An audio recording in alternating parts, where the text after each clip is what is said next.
ಎಲ್ರಿಗೂ ಸ್ವಾಗತ. ಯುಗಾದಿ ಹಬ್ಬವನ್ನು ಏಪ್ರಿಲ್ 9ರಂದು ಆಚರಿಸಲಾಗುತ್ತದೆ.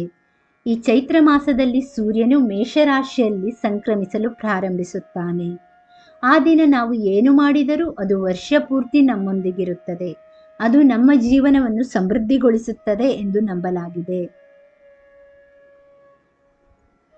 ವರ್ಷದ ಮೊದಲ ದಿನದ ಆರಂಭದಲ್ಲಿ ನಾವು ಮಾಡುವ ದಾನಗಳು ನಮ್ಮನ್ನು ಬಲವಾಗಿ ಬೆಳೆಯುವಂತೆ ಮಾಡುತ್ತದೆ. ನಾವು ನಮಗಾಗಿ ಮಾಡುವ ಪ್ರಾರ್ಥನೆಗಳಿಗಿಂತ ಇತರರಿಗಾಗಿ ನಾವು ಮಾಡುವ ಕ್ರಿಯೆಗಳಲ್ಲಿ ದೇವರನ್ನು ಕಾಣಬಹುದು ಎಂಬುದು ನಂಬಿಕೆ ಇದೆ.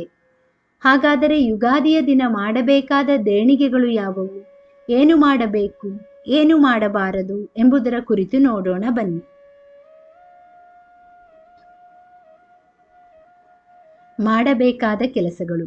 ಯುಗಾದಿ ಹಬ್ಬದಂದು ದೈವಾರಾಧನೆಯಲ್ಲಿ ತೊಡಗುವುದು ವಿಶೇಷ.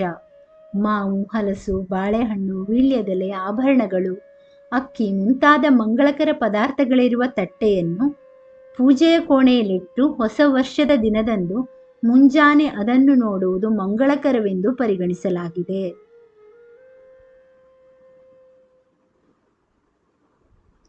ಹೊಸ ವರ್ಷದ ದಿನ ಮುಂಜಾನೆ ಸ್ನಾನ ಮಾಡಿ ಹೊಸ ಬಟ್ಟೆ ಧರಿಸಿ ದೇವಸ್ಥಾನಕ್ಕೆ ತೆರಳಿ ಪೂಜೆ ಸಲ್ಲಿಸುವುದು ಒಳ್ಳೆಯದು.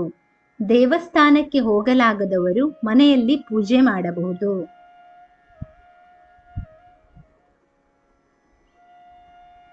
ಯುಗಾದಿಯಂದು ಸುವಾಸನೆಯಿಂದ ಕೂಡಿದ ಖಾದ್ಯವನ್ನು ತಯಾರಿಸಲಾಗುತ್ತದೆ.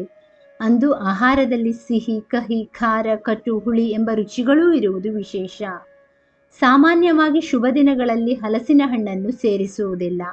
ಆದರೆ ಯುಗಾದಿ ಹಬ್ಬದಂದು ಬಗೆ ಬಗೆಯ ರುಚಿಗಳೊಂದಿಗೆ ಹಲಸಿನ ಖಾದ್ಯಗಳನ್ನು ತಯಾರಿಸುವುದು ವಿಶೇಷ.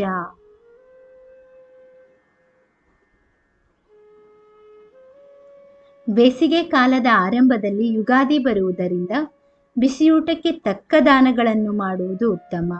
ಜಾತಕದಲ್ಲಿನ ದೋಷಗಳನ್ನು ಹೋಗಲಾಡಿಸಲು ಛತ್ರಿದಾನ, ಗಂಧದಾನ, ಇತರ ವಸ್ತುಗಳ ದಾನವನ್ನು ಮಾಡಬಹುದು.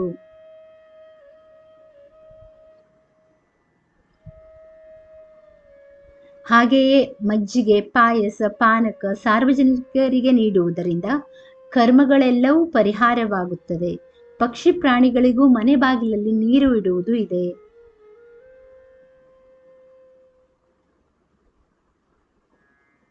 ನೀವು ಶಾಪಿಂಗ್ಗೆ ಹೋಗಿ ಚಿನ್ನ ಅಥವಾ ಬೆಳ್ಳಿ ಆಭರಣಗಳನ್ನು ಖರೀದಿಸಿದರೆ ಅವು ಇನ್ನಷ್ಟು ಗುಣಿಸುತ್ತವೆ ಎಂಬ ನಂಬಿಕೆ ಇದೆ.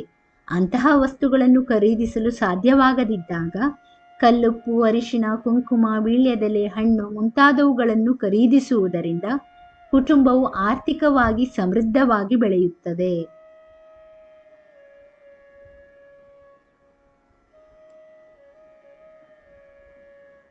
ಮಾಡಬಾರದು.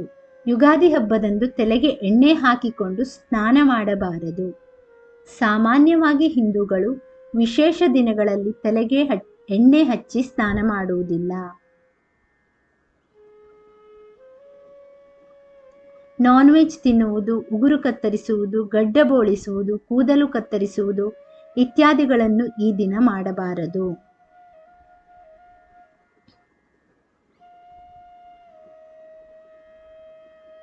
ಮನೆಯಲ್ಲಿ ಸಂಗ್ರಹಿಸಿದ ಕಸವನ್ನು ಹೊರಗೆ ಎಸೆಯಬಾರದು. ಹೊಸ ವಸ್ತುಗಳನ್ನು ಖರೀದಿಸಿ ಆದರೆ ಆ ದಿನ ಮನೆಯಲ್ಲಿನ ವಸ್ತುಗಳನ್ನು ಯಾರಿಗೂ ಕೊಡಬಾರದು. ಅದನ್ನು ಸಾಲವಾಗಿಯೂ ಕೊಡಬಾರದು.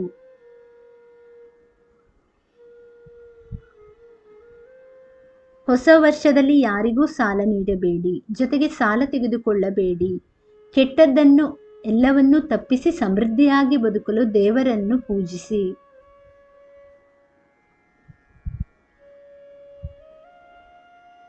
ಸ್ನೇಹಿತರೆ, ಈ ಮಾಹಿತಿ ಇಷ್ಟವಾದಲ್ಲಿ ದಯವಿಟ್ಟು ವಿಡಿಯೋವನ್ನು ಲೈಕ್ ಮಾಡಿ, ಚಾನಲನ್ನು ಸಬ್ಸ್ಕ್ರೈಬ್ ಮಾಡಿ.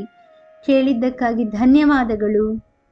Thank you for watching. Please like, share, comment and subscribe to Ayushvani.